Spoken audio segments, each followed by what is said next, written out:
they didn't really tell us at what point they came back together. And I was thinking, for a 52 minutes long video where you talked about your relationship, how you met, you would have just saved us 2 minutes to talk about how did you guys really come back.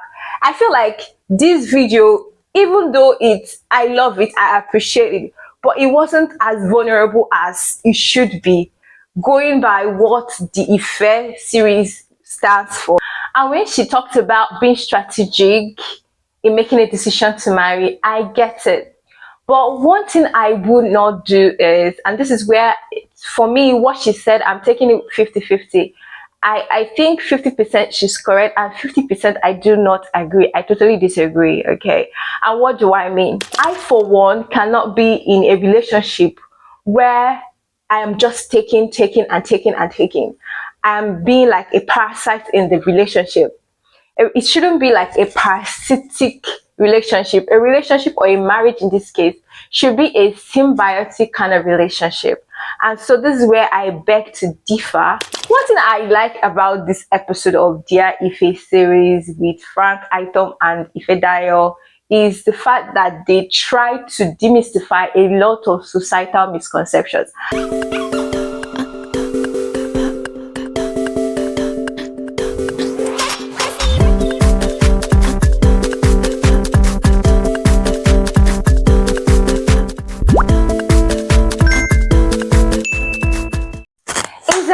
Of the evening, is that time of the day where we come to PJ Talks. Hey, when it's PJ Talks, when it's PJ Talks, when it's PJ Talks. Welcome, my people. This is Linda, of course. This is Linda Space Media. And you're welcome to PJ Talks. Here are simply those kind of conversations you have wearing your pajamas. Simply. So it's nothing serious, except if you want to make it a serious matter. Okay, why are we here? We are here because of Ife Diaries Episode 1, Season 2. Yes. Ife Diaries Episode 1 Season 2 just dropped recently, and I'm here to talk about it. I'm here to give you all the in-depth analysis. I'm here for us to talk about what needed to be said, what wasn't said right, and an overall overview, okay? And so without further ado, bring your chest closer. Okay, I'm going to start off immediately, okay? In case you do not know, Ifedayo is a Nigerian entrepreneur, a business mogul. She has distinguished herself as a community leader where she leads her community ladies. And of course, she has distinguished herself also more recently with her dang lifestyle, talking about her skincare range of products. Okay. And so with her community, she has been renowned for building women up, talking about vices women should avoid in relationships. In fact, a lot of people see her as a feminist. And so a lot of people were surprised when she announced her engagement to an internet sensational, an internet sensation. I made a mistake. Anywho, but you get what I mean. When she announced her engagement and eventually married an internet sensation, talking about Frank Ileogben. And so in this episode of Dear Ife Diaries, where she actually sits down with a guest and talks about a letter someone must have written to her, and she and her guest discuss the letter, okay, and preferred solution. Offer the person advice or suggestions, and it's just left for the person to take the advice or not, okay? But it's good to say that all of these stories she shares are all true life stories. Okay, so in this episode, she came up with her husband, Frank Ileogben. And I think it's something worthy to note that for every first episode of Dear Ife Diaries, she usually brings up someone close home. last season, which was season 1, she had Vi is like a family friend, extended family friend. And so it's not surprising that she had to bring her husband for this episode. So I'm wondering for season 3, episode 1, who is she gonna bring? So in this episode, I took note of something very, very serious, something very, very important. So when they started off by talking about how they met, and they let us know. I mean, Ifedayo and Frank iTom, they let us know that they started off as friends. Ifedayo has initially reached out to Frank iTom. This is like 2 years ago, 3 years ago. I can't really, keep tabs to the date. Ifedayo has reached out to Frank iTom and paid him for him to, help him. She was launching this media sales of her skincare range of products, and she needed to create content with Frank. Of course, Frank is renowned for his content creation. He's especially renowned for his smooth transitions. As a matter of fact, in those days, I mean, he still does it now, but at that time, it was something very, very obvious. Okay, any person, whether you're selling a course or you're selling an event or you're selling something or you're doing something, you're launching something, you need to just call on Frank and he's going to help you create that masterpiece content. Pastor Kingsley Okonkwo did this. A lot of people reached out to him, and so it was no news that Ifedayo has reached out to him, and so they created this beautiful transition, smooth content that she used to sell her skincare range of products at the time. Okay. And so according to them, this was actually where they saw each other for the first time. I mean, obviously both of them are internet sensations, so they must have known each other on the internet, but this was the first time they're actually getting to see one-on-one, face-to-face. And according to the story they told us on their Ife series, they love each other's company, they love each other's conversations, and Frank has offered her rice, even though the rice was burnt, and they stayed back to have conversation. And I want to assume that in that content creation, it wasn't just Frank and Ifedayo. Obviously, there must be cinematographers, videographers, because for them to create such content, there must be somebody behind the camera. Okay, so I want to assume that the conversation was like, oh, everybody was there. It was like, hey, ha ha ha, kiki kiki, yeah yeah yeah, ha ha ha, and everybody was just cool. Okay, so let me just tell you, this episode of Dear Ife Diaries is a whooping 1 hour 17 minutes long video. Like, and out of this 1 hour 17 minutes long video, they used 52 minutes to talk about themselves. I mean, post production. I don't know how long the conversation was during the actual recording, but what they posted for us was 52 great minutes, almost an hour, 6 minutes something seconds short of an hour. So after they told us how they met, they went on to talk about that they became great friends. In fact, they were literally in a situationship. When you're in that friendship with someone that is not defined, they didn't really tell us in detail what kind of situationship that was. When you see a situationship, when you hear about situationship in this part of the world, you immediately assume that, yeah, these people are, having fun, enjoying themselves in every other way. They just do not want to term it relationship because they do not want to be accountable. But I do not really know if that is the dynamics of their situationship at the time. It went on for a while until Ife said that she had to remember herself and say, what the heck is going on? What are we doing here? I was almost strict. Let me just tell you. I was like, wait, this is what you want to do. No, I will not accept it. So I said no. So I separated that situation. What do you want? Because you want something. Yes. And at that point, they had to go their separate ways. Literally stop calling each other, stop talking to each other. Ife said she went to just continue her life. She went to start enjoying her life. She went on with her life, while Frank just continued with his as well. And so they didn't really tell us at what point they came back together. And I was thinking, for a 52 minutes long video where you talked about your relationship, how you met, you would have just saved us 2 minutes to talk about how did you guys really come back. I feel like this video, even though I love it, I appreciate it, but it wasn't as vulnerable as it should be, going by what the Ife series stands for, right? So I mean, it is very, very cool when we want to talk about other people's situations. We are so vulnerable. When it comes to us, we are not so comfortable to divulge a lot of information. That is cool, no offense, but that is what I think.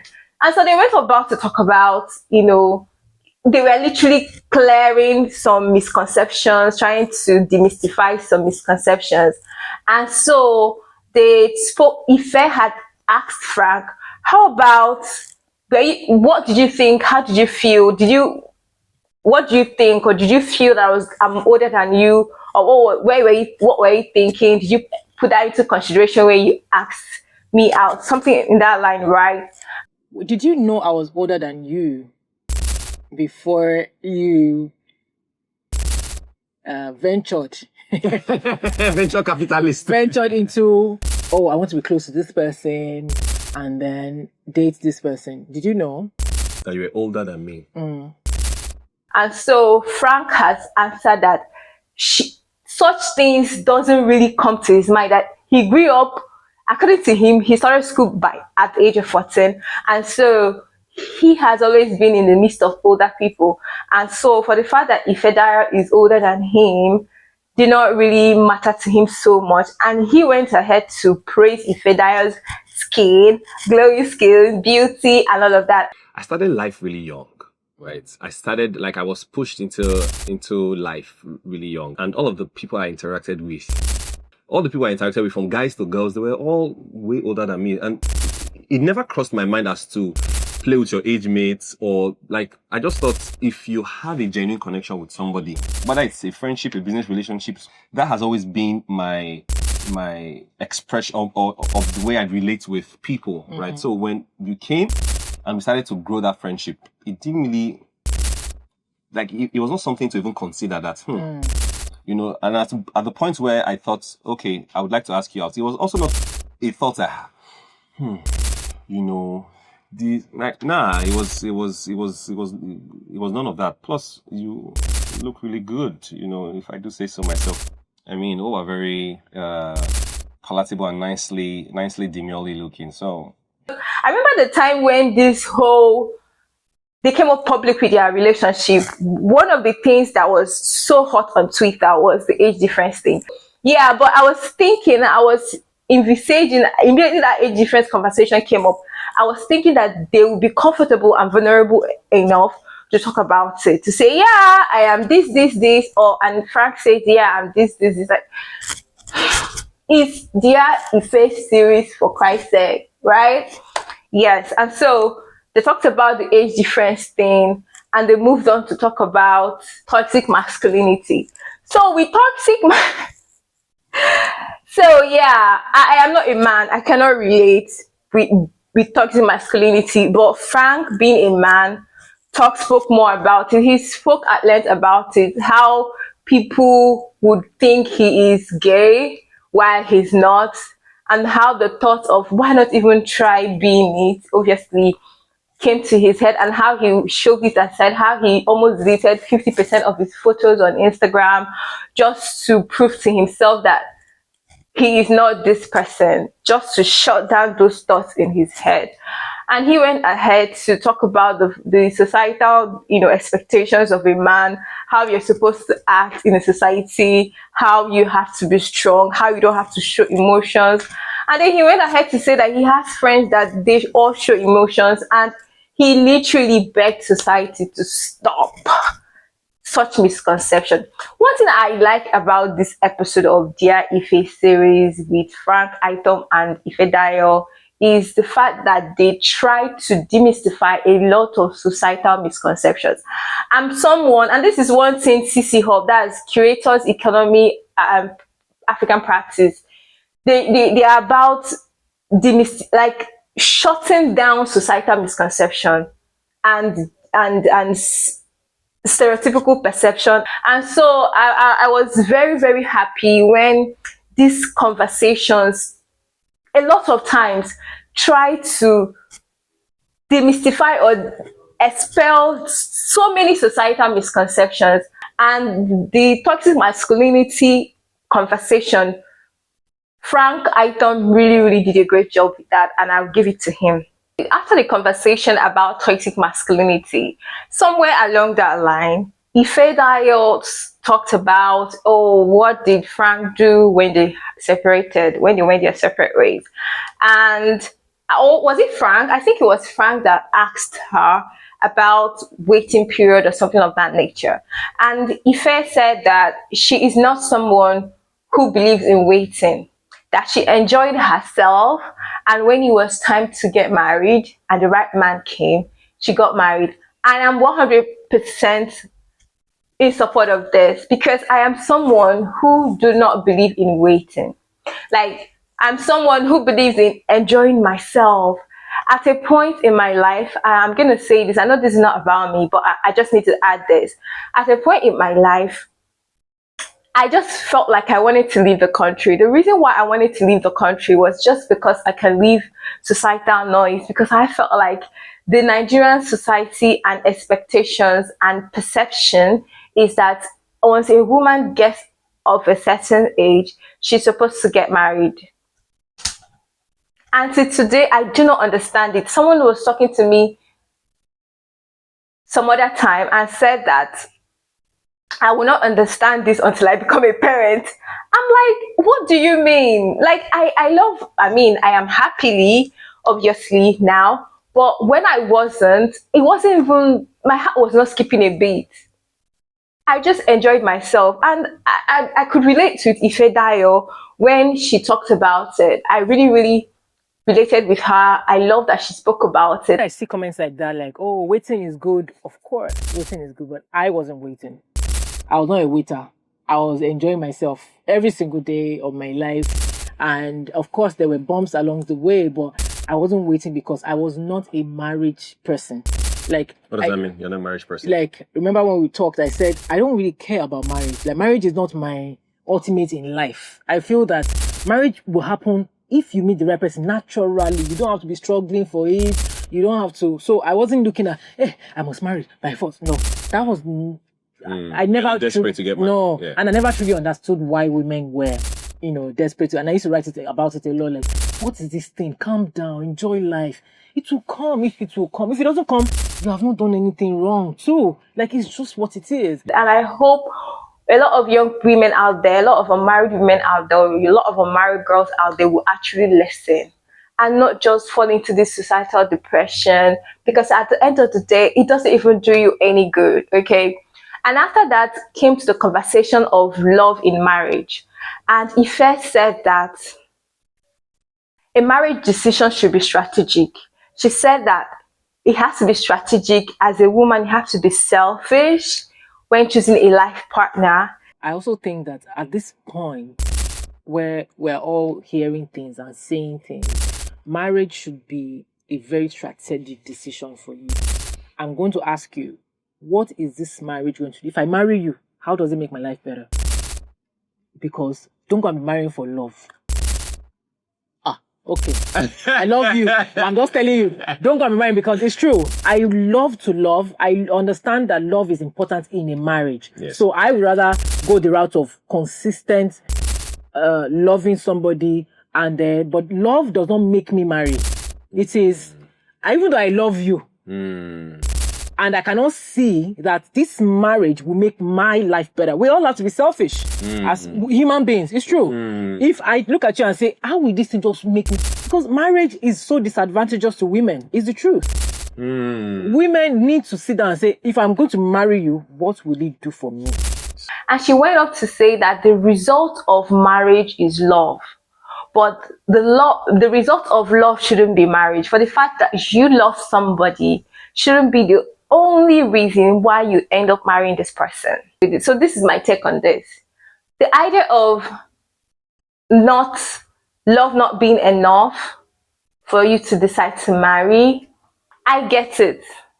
Okay, you need to love somebody, but you need to stay committed to loving that person, because trust me, time will come when those things that made you love this person might no longer be there. So, but it's your commitment to continue loving this person that keeps you going. And when she talked about being strategic in making a decision to marry, I get it. But one thing I would not do is, and this is where, for me, what she said, I'm taking it 50-50. I think 50% she's correct and 50% I do not agree. I totally disagree, okay?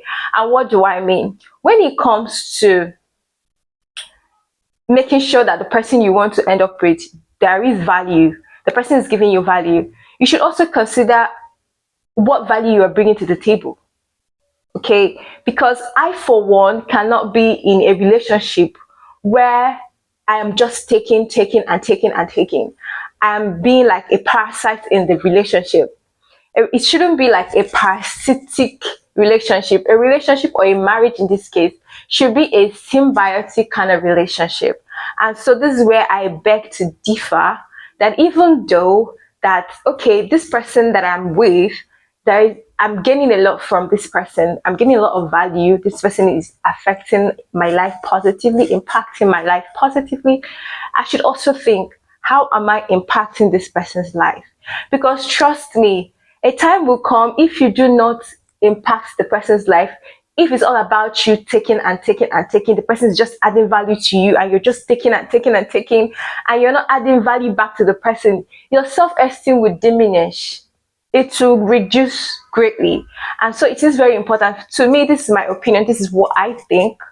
Um, Maybe the way she worded it wasn't okay. The fact that she used words like selfish, I do not think it should come in the mix. So I really think, for me, it should be a symbiotic relationship. I give you value, you give me value. We both align in some ways. We both, I'm taking, I'm giving, not taking. And so, in as much as we're trying to be strategic, we should also think, if somebody is our answered prayers, you should also think, are you someone answered prayer? You can't be saying, oh, I want somebody who is going to do this for me. The person is also praying, I want somebody who's going to do this. So if somebody is coming into your life and the person is your answered prayer, ask yourself, are you this person's answered prayer? Because I'm sure everybody is praying for the right person. You can't, someone cannot be the right person for you and you're not the right person for that person. And so this is my take on it. And even aside from what I think as a human being, or my thought process or my mindset, if I should take it biblically to Genesis chapter 2, where the Bible talks about marriage for the first time. And obviously there are different verses in the Bible that spoke on marriage, but the first place the Bible spoke about it was in Genesis chapter 2, but where the Bible says, for this reason, a man shall leave his father and mother and cleave to his wife, and they two shall become one flesh. Okay, and so if that is the case, there is urgent need for oneness. It's not about being selfish. The Bible says become one. It didn't say become selfish. And so I think there is emphasis on one goal. So it's not about me. It's about one goal, we, right? And we is not the other person as well. It's you being you, the other person being the other person, and then you both have this common goal. And even if I should take it further to the Holy Trinity, where we have three God in one God, three persons in one God, where we have God the Father, God the Son, God the Holy Spirit. They're all different. They all have their different roles to do, okay? But they are all in pursuit of a common goal. Take, for instance, God the Son. One of his goal, or some of his role, was to come and redeem mankind, okay? To come and die for the salvation of mankind. But trust me, that goal of God the Son is also a common goal of the Trinity. It's also a goal of God the Father. And so my point exactly is, in this, with this scriptural backing, or this spiritual or scriptural interpretation, I'm definitely going to see that it's not about being selfish. It's not about me. It's not about him. It's about aligning our goals together for a common goal. Okay, because I believe that iron sharpeneth iron. My weakness could be your strength could be my weakness. So in those areas of our lives that I cannot do perfect, you do perfect. So my point exactly is that the marriage decision shouldn't be a selfish one. It should be strategic, yes, but it shouldn't come from the angle of being selfish. The word selfish should not even come in that mix. And so that is my take on that. And so with that, I'm wrapping up my analysis of their conversation. Okay, so after they had that conversation, for 52 minutes, it was now time for us to listen to the story of the day. They took their plate and they had the story to analyze or talk about. So I'm going to be reading the story myself because of copyright issues. I will not be able to read all that here. So the story says, "Hi, Ife. I need you to advise me, please. My husband has cheated on me with several women.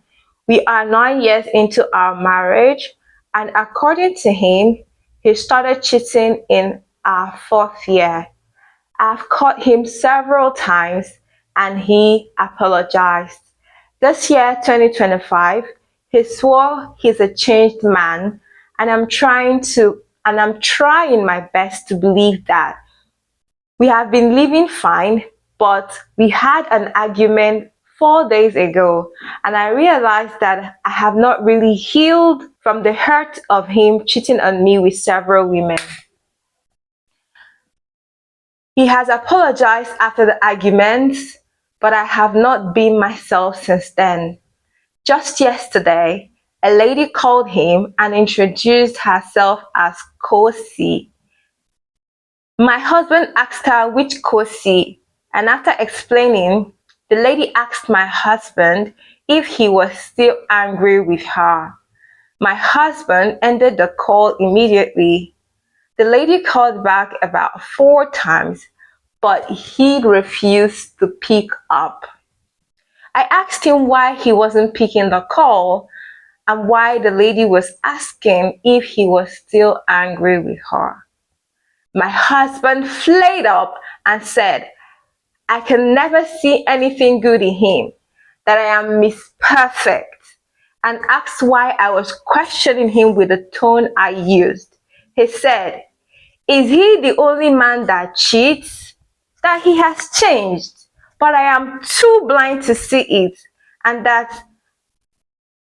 and asked and asked what I wanted to achieve by asking him such a question.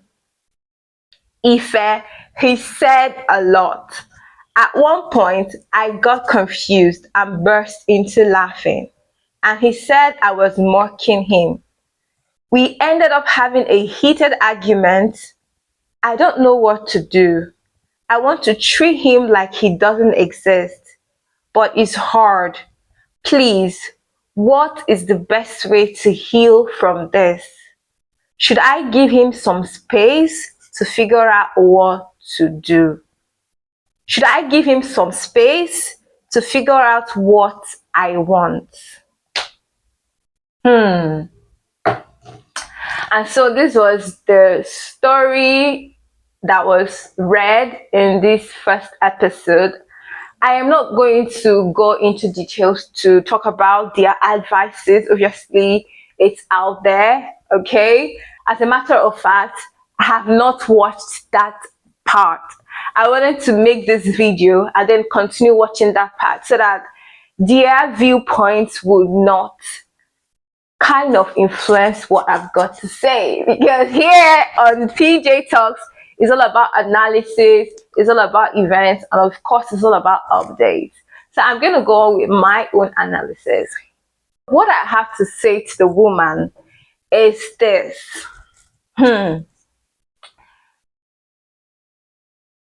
I'm sorry, first off, for what you're going through. Like, I cannot imagine it. And so my heart goes out to you.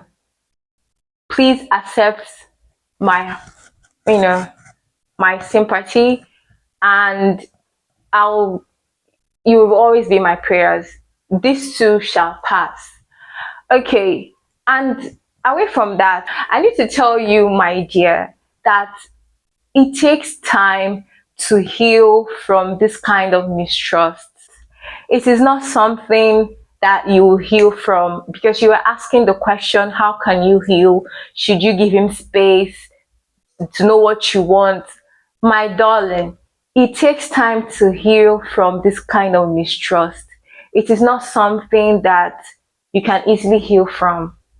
It really takes time. You know when they say time heals, it is not 1 minute, 2 minutes, 2 days, 3 days, 4 days. It really takes time. I cannot tell you that you're going to heal in 1 year, 2 years, 3 years, 1 month.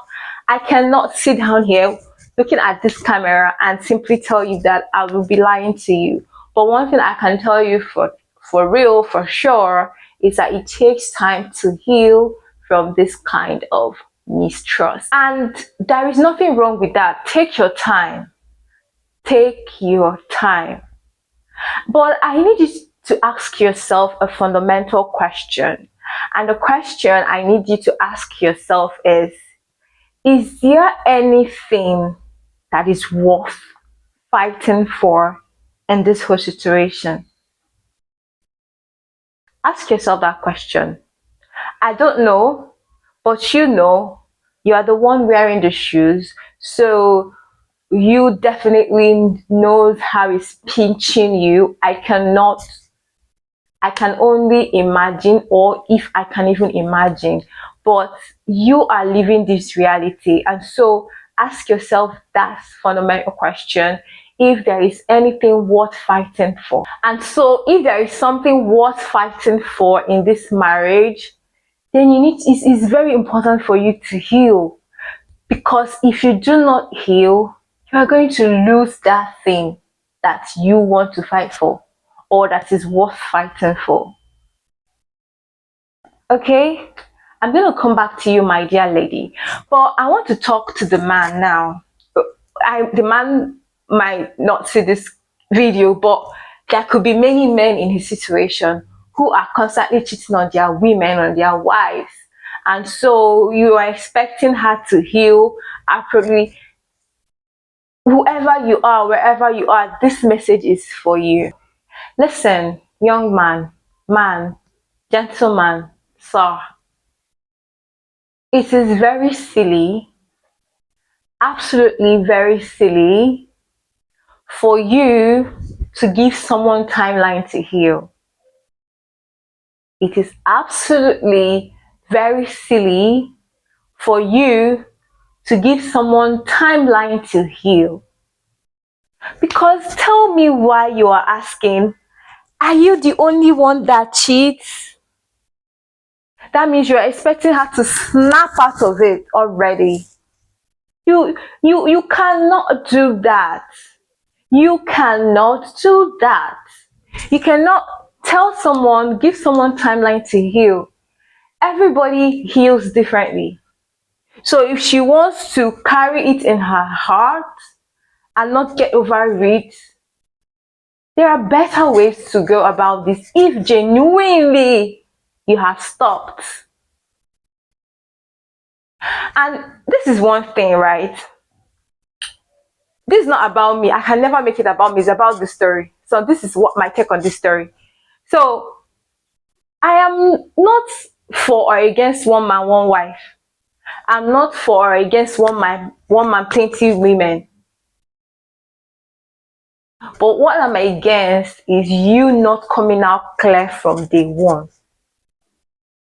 If you are someone who believes in one man, multiple women, say it from day one. Say, this is who I am. State it categorically clear. Make it crystal clear. So that when the woman is coming, the woman knows that this is what I'm getting myself into. The woman is not going to be having huge expectation. The woman will come into the relationship, into the marriage, gauging her expectation. For instance, our Muslim faithfuls, the Muslim Ummah, once they are getting married, even if it's the first wife, she already knows that my man has a tendency of getting multiple women. And so she is gauging her expectation. And even though she's the first wife, she's gauging her expectation. She's not coming there to relax and think that, oh, my man is never going to have another woman. No, that is never a Muslim woman's expectation. She knows what to expect, and she can never expect monogamy. Okay? And so when someone is dating someone and it's evident that this person is promiscuous, you already know that, hey, it is going to be what it is. And so when you come in the middle of the road and you're changing, like, why are you changing in the middle of the road? You should be able to maintain. Because the reason why you are asking, oh, am I the only person, am I the only man that cheats, is because you don't want to be accountable. And it doesn't show any sign of remorse at all. It doesn't show that you're remorseful. It doesn't show any sign of, oh, I am repentant of this. You are feeling entitled to her forgiveness. You are feeling entitled to her coming back to you, making things, oh, like she's not a switch. You can't switch her on and off. And this reminds me of someone. I have said this in my podcast on Shattered Silence, one of the episodes where I talked about the fact that someone I was dating at the time, I'm someone who has conversation.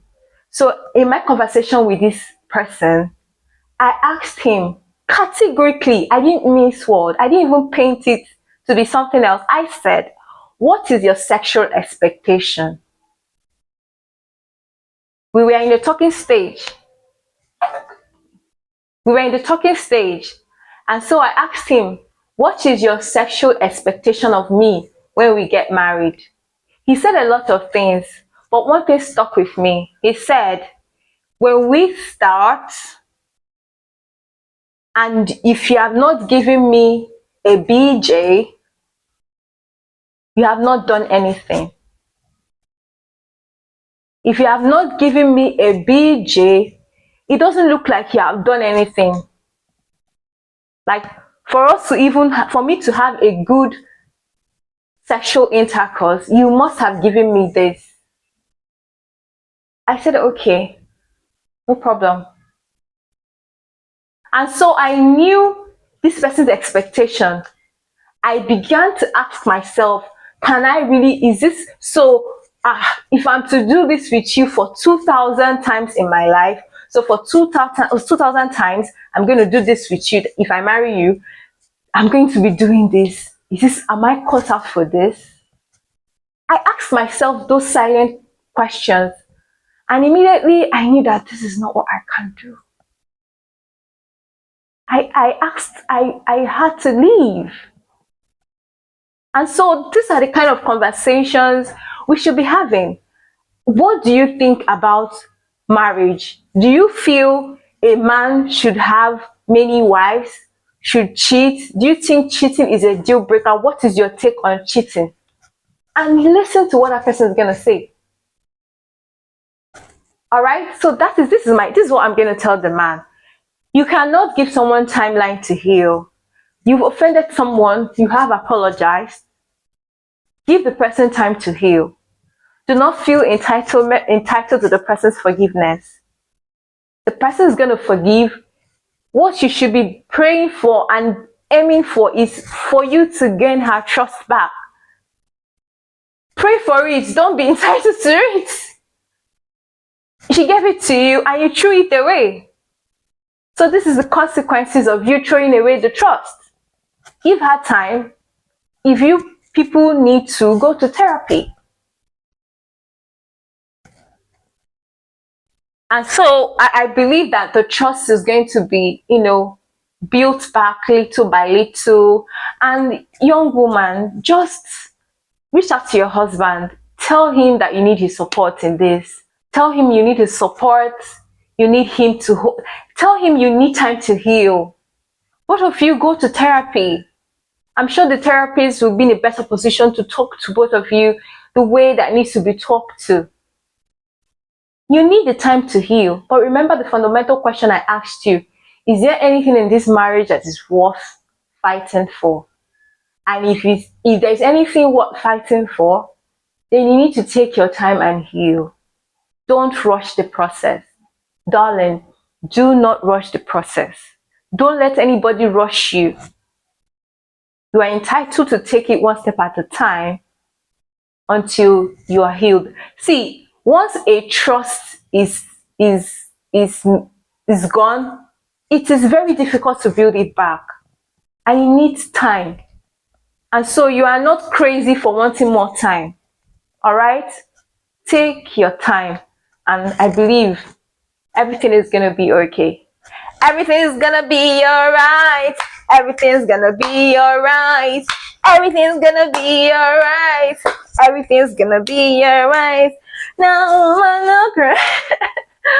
All right, my dears, I need to go sleep. And so this is my take and analysis on the first episode of Dear Ife series. Let me know if you love this. Let me know your tips and comments in the comment section below. I'm going to be putting the real video, the original video, in my description place in case you do not know where I took all these clips from here and there. It's simply from Dear Ife series episode 1. And let me know if you want me to be doing more of this analysis on Dear Ife series. I'd like to read from you. Please share, please comment. I need to go and sleep. All right, good night.